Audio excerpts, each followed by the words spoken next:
We fear starting conversations with people because it's like voluntarily stepping into chaos. Humans don't like chaos. We like predictability. In fact, one way to reduce the anxiety of starting conversations is to find consolation in the fact that almost everyone fears doing it. We all wonder, what if I say something stupid, or worse, go blank? All these fears are valid. But what if you could learn how to start conversations? Maybe you could bring in some order and predictability by just mastering some simple strategies.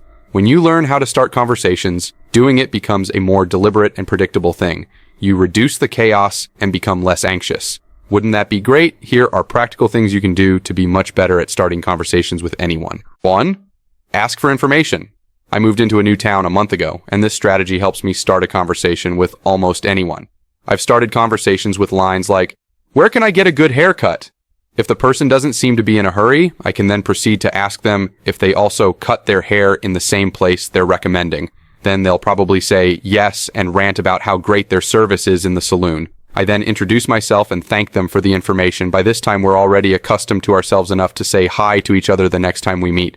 This strategy works very well, and the major reason for this is that asking for information from someone puts you in an inferior position. It quickly gives the other person that feeling of importance, which they got from interacting with me.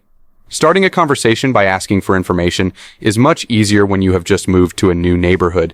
But what if you didn't move to a new neighborhood? Well, you can ask for information about anything. The most important thing is to ask about stuff that makes them feel important.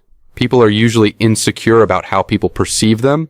When you ask for information from someone, you're establishing that you see them as intelligent enough to want to learn from them. 2. Give or ask for favors. This is one of the most common ways people start romantic relationships. A guy will likely do a favor for a lady to get her attention. For instance, he might offer to help her with a heavy bag so he can walk her to her car and get to know her. On the other hand, ladies like to ask for favors from guys when they want their attention. Whichever direction you take, the strategy works the same way. Giving or asking for favors is one of the best and most natural ways to form a good first impression and also strike up a conversation at the same time. After the girl asks the guy for a favor, she can easily offer to pay back by giving something in return. For instance, paying for lunch. They can then proceed to get to know each other from there. Simple and natural. A guy who offers to do a favor for a girl, like walking her home because it's dark, this is only if he's already familiar, will have a lot of time with her to naturally strike up conversations about anything, and she'll be more than happy to engage with him. But this strategy isn't just relevant to romance. It can also work in work settings or just casual friendships.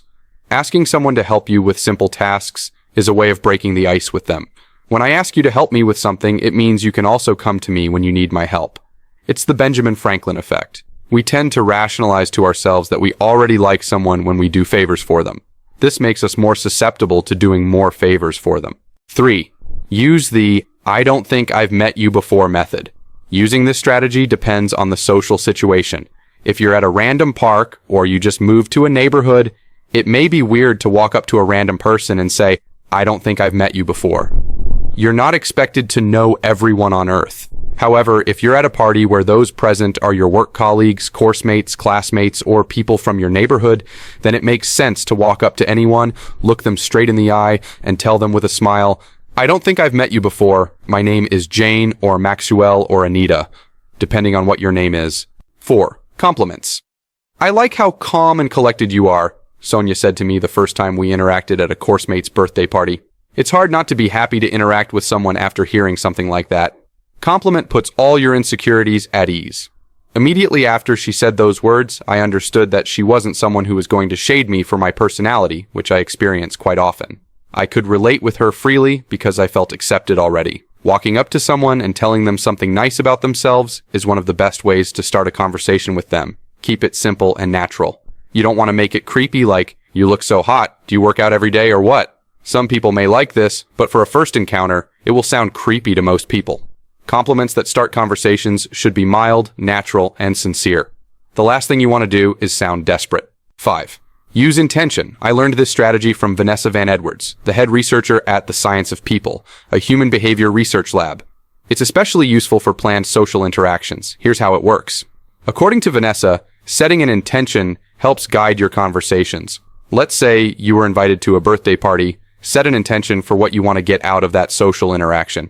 As Vanessa said, she likes to do it for a few minutes in her car. Your intention could be anything from as simple as just, I want to laugh and have fun, to something as serious as, I want to meet a significant other or a business partner.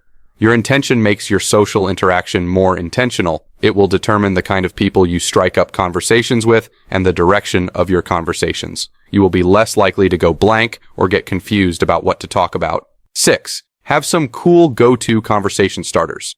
I know it's good to let things flow naturally in conversations, but some conversation starters can be helpful depending on the situation you find yourself in. And I'm not talking about pickup lines. To remove the stress about meeting new people, author and researcher Ruth Goshen said, it's helpful to come prepared with sentence starters. According to Vanessa Van Edwards, the most effective conversation starter they've found in their research is the simple phrase, hello, how are you? And then you tell them your name. It's simple, natural, and effective. With conversation starters, you don't want to say something too intense or complicated, and this is why this phrase works well. Other conversation starters are, I don't think I've met you before. My name is John Doe, or whatever your name is. Or compliments like, I like your laugh.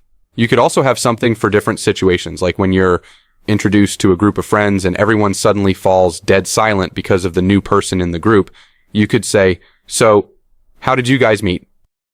In conclusion, I know that these strategies are still easier said than done. You're not going to magically become a pro at interacting with new people because you watched this video, but this video will surely make your interaction more intentional and, as a result, less anxious.